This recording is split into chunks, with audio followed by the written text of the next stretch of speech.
अस्सलामुअलैकुम। तो हम पढ़ रहे थे नाइट्रिक एसिड, जिसके अंदर हमने पहले पढ़ी इसकी प्रॉपर्टीज़, इसके प्रोसेस, जिसमें हमने पढ़ा है बर्कलेंस एंड एड्स प्रोसेस, जो हम बनाते हैं नाइट्रिक एसिड एयर के थ्रू। आज भी हमने इसकी प्रॉपर्टीज़ पढ़नी है, लेकिन डिटेल में। एसिडिक प्रॉपर्टी पढ़नी है, इसके अलावा हमने इसकी नाइट्रेटिंग प्रॉपर्टी पढ़नी है और ऑक्सीडाइजिंग प्रॉपर्टी पढ़नी है। ये मैंने नाइट्रिक एसिड का फॉर्मूला लिखा है। जब ये हमारे पास प्रोटॉन रिलीज करते हैं तो ये एसिडिक बन जाता है। जब हमारे पास नाइट्रोजन रिलीज करते हैं तो ये नाइट्रेटिंग प्रॉपर्टीज की बन जाती है। और सिर्फ नाइट्रिक एसिड हमारे पास जो है नाइट्रोजन रिलीज करता है, क्योंकि नाइट्रोजन का एलिमेंट ना ही सल्फ्यूरिक एसिड में होता है और ना ही हाइड्रोक्लोरिक एसिड में होता है। इसी तरह अगर ऑक्सीजन की बात की जाए तो यह ऑक्सीडाइजिंग एजेंट के तौर पर हमारे पास काम करता है। नेक्स्ट स्लाइड में हमने पढ़ना है नाइट्रिक एसिड की एसिडिक प्रॉपर्टी। एसिडिक प्रॉपर्टी की बात की जाए तो आपने लेना है एक नाइट्रिक एसिड, इसकी करवानी थर्मल डिकम्पोजिशन। हमारे पास आ जाएगा एक प्रोटॉन और साथ में नाइट्रोनियम एनाइन। ऑक्साइड्स की भी हम करवा सकते हैं, हाइड्रोक्साइड्स की भी और सल्फाइड्स की भी, और दूसरी स्लाइड में हम देखेंगे सल्फाइड्स की और इसके अलावा कार्बोनेट्स की। ऑक्साइड्स, ऑक्साइड लेना किसी भी केमिकल का, किसी भी मेटल का। मैं ले रही हूँ कॉपर ऑक्साइड, क्योंकि कॉपर में हमारे पास +2 ऑक्सीडेशन है और ऑक्सीजन के -2 है। और मुझे आप ज़रा बताएं कि कॉपर के अगर +2 ऑक्सीडेशन होती है तो हम इसको क्या कहते हैं, क्यूप्रिक कहते हैं, क्यूप्रेस कहते हैं। यकीनन सी बात है, इसको हम क्यूप्रिक कहते हैं, क्योंकि हम लोग नाइट्रिक एसिड के साथ रिएक्शन करवा रहे हैं। तो यहाँ पे मैं लिखूंगी HNO3। कॉपर क्योंकि यहाँ पे एक ऑक्सीजन के साथ अटैच है, उसके ऊपर क्या हमारे पास वैलेंसी है -2।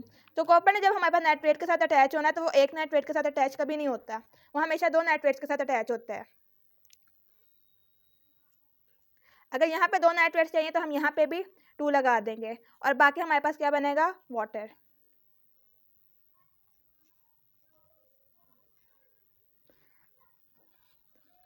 नेक्स्ट में हमने पढ़ना हाइड्रोक्साइड। हाइड्रोक्साइड आप ले लें पोटेशियम हाइड्रोक्साइड, जो कि बहुत स्ट्रॉन्ग बेस है। ये हमारे पास नाइट्रिक एसिड जो कि एसिड है। आपको पता है बेस और एसिड आपस में रिएक्ट करें तो मशहूर ज़माना सबसे मशहूर केमिकल रिएक्शन न्यूट्रलाइजेशन रिएक्शन होता है, जिसके अंदर हमारे पास बनेगा पोटेशियम नाइट्रेट और साथ में वाटर। सल्फाइड्स की बात की जाए तो मैं यहाँ पे ले रही हूँ हाइड्रोजन सल्फाइड। नाइट्रिक एसिड का हमने रिएक्शन करवाना है। यहाँ से मैंने लिया H2 और ऑक्सीजन, वाटर बनाया। एक हमारे पास नाइट्रो ग्रुप रिलीज होगा और एक हमारे पास सल्फर का एलिमेंट आएगा।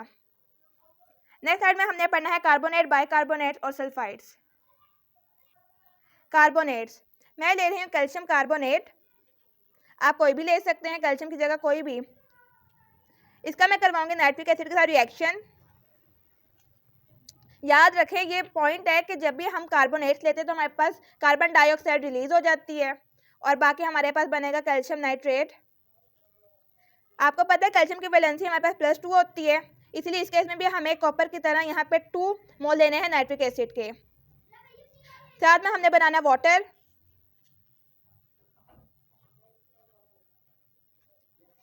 और साथ में हमारे पास कार्बन डाइऑक्साइड रिलीज हो जाएगी।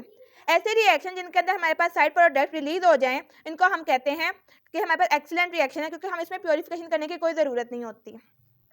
नेक्स्ट में हमने पढ़ना है बाइकार्बोनेट्स। बिल्कुल ऐसे ही होता है, बस यहाँ पे सोडियम मैंने ले लिया कैल्शियम की जगह, हाइड्रोजन के इजाफे को हम बाई कह देते हैं और कार्बोनेट CO3। इसका भी मैं रिएक्शन करवाऊँगी नाइट्रिक एसिड के साथ। तो मेरे पास बनेगा, जब भी आपके पास एक जगह पे सोडियम हो और दूसरी साइड पे नाइट्रेट का कोई ग्रुप हो तो आपने आंखें बंद करके सोडियम नाइट्रेट बना देना है। वाटर बनेगा ऊपर की तरह, ऊपर वाले रिएक्शन की तरह, और साथ में हमारे पास कार्बन डाइऑक्साइड रिलीज हो जाएगी। अब हमने पढ़ना सल्फाइड्स एंड बायसल्फाइड। मैं बायसल्फाइड ले रही हूँ, जिसमें मैं ले रही हूँ NaHSO3, साथ में मैं लूँगी नाइट्रिक एसिड। जैसे पहले बताया सोडियम और हमने बना देना सोडियम नाइट्रेट। साथ में मैंने बनाना है वाटर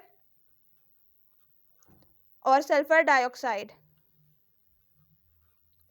ये रिएक्शन भी एक्सीलेंट होता है, क्योंकि इसमें हमारे पास जो बाई प्रोडक्ट है वो रिलीज हो जाती है, लिबरेट हो जाती है और हमारे पास प्योरीफिकेशन का प्रोसेस हमें उसके करने की ज़रूरत ही नहीं पड़ती। इसलिए ये भी हमारे पास इंपॉर्टेंट और एक्सीलेंट मेथड है सोडियम नाइट्रेट प्रिपेयर करने का। और इसके अलावा हमारे पास नाइट्रिक एसिड की एक इंपॉर्टेंस भी इन रिएक्शंस की वजह से वाज़ह होती है कि इस वजह से हमें प्योरीफिकेशन का प्रोसेस नहीं करना पड़ता। नेक्स्ट स्लाइड में हमने देखना इसकी नाइट्रेटिंग प्रॉपर्टी। अगर आप लोगों को इसकी एसिडिक प्रॉपर्टी समझ आ गई तो नाइट्रेटिंग प्रॉपर्टी आपके लिए सिर्फ एक हलवा है। नाइट्रेट लें, नाइट्रिक एसिड, और सल्फ्यूरिक एसिड के साथ हमने इसका रिएक्शन करवाना है। हमारे पास नाइट्रो ग्रुप बनेगा, हाइड्रोनियम आयन बनेगा और एक एनाइन बनेगा। मैंने लिया बेंजीन, रिएक्शन मैं करवा रही हूँ नाइट्रिक एसिड का सल्फ्यूरिक एसिड की मौजूदगी में। 50 to 55 डिग्री सेल्सियस टेम्परेचर की रेंज है, तो ये हमारे पास नाइट्रोबेंजीन बनेगी। ये रिएक्शन मैंने वहाँ पे भी पढ़ाया था जब मैंने आपको प्रिपरेशन ऑफ नाइट्रोबेंजीन सिखाई थी। इसके अलावा मैंने ली टॉयलिन, इसका रिएक्शन करवाया सेम उन्हीं कैटालिस्ट से और रिएजेंट से, तो मेरे पास यहाँ पे बनेगी TNT।